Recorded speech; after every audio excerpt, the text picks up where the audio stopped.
massacre. E ontem foram divulgados os números da dívida do Atlético, a dívida do momento em que o Atlético tem no mercado. E quem esteve acompanhando tudo foi o Henrique André, que está conosco ao vivo aqui no Rádio Esportes para trazer mais detalhes. Boa tarde, Henrique. Boa tarde, Romano. Isso mesmo. Ontem aconteceu um encontro informal, entre imprensa, o diretor administrativo e financeiro do Galo, Paulo Braz, e também o CEO do Atlético, Bruno Musi, para falar dessa situação da dívida atual do Galo. E durante esse encontro alguns números foram apresentados e esses números que estarão no balanço que hoje será apreciado pelo Conselho Deliberativo do Atlético numa reunião marcada para a parte da noite na sede do clube.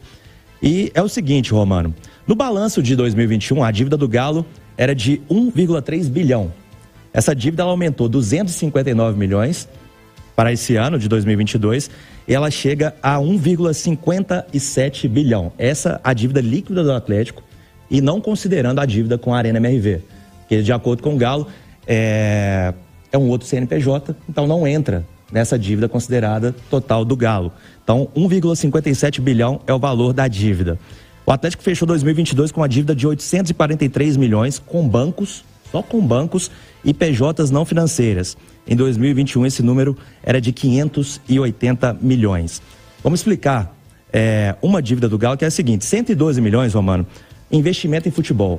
O Galo ganhou quase tudo em 2021 e quis a manutenção do elenco. Então teve que gastar com renovação, com luvas, outras contratações. Então 112 milhões só aí. 104 milhões juros sobre dívidas. O Atlético tem 200 milhões de dívidas de juros, dívidas onerosas, só que com 97 milhões de receita, ele conseguiu abater e chegar a 104 milhões. Outros 29 milhões são andamentos de ações judiciais e 14 milhões com outros gastos que o Atlético está tendo. Então, um resumo desta dívida do Galo. E tem um desafio enorme no futebol, Romano, que é o seguinte: reduzir a folha salarial, porque já extrapolou o teto estabelecido de 19 milhões, e 19 milhões é quase o que o Atlético paga de juros das dívidas onerosas por mês. Então vai ter que diminuir isso, 8 milhões por ano, que significa 600 mil por mês. Então, quem sabe, sai o Vargas, o Atlético consegue compor esse valor que ele quer, de 600 mil reais por mês, para ter um teto aceitável.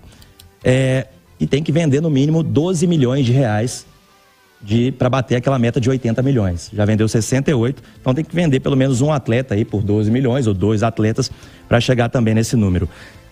Vamos falar de SAF, O Atlético está no processo de transformação de SAF.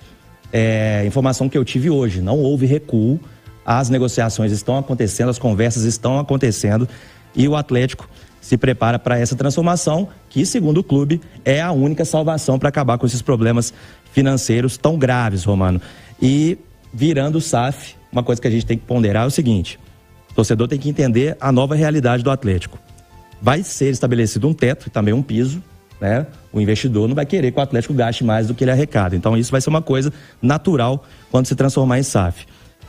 E definir o molde, o Atlético está definindo o molde se vai incluir ou não a Arena e CT nesta negociação de transformação da SAF. Caso não dê certo nesse plano A, o Atlético também estuda se transformar em SAF, agilizar o processo, se transforma em SAF e vai contar aí com investidores locais. Tudo isso, Romano, bem detalhado. Quem está ouvindo o Rádio Esportes acompanha no itatiaia.com.br, mas é isso. Dívida total, 1 bilhão 570 milhões de reais, tirando aí a dívida também que o Atlético tem com a Arena MRV. É muita coisa e a situação é crítica, Romano. Tá certo, Henrique. Obrigado pelos detalhes, pelas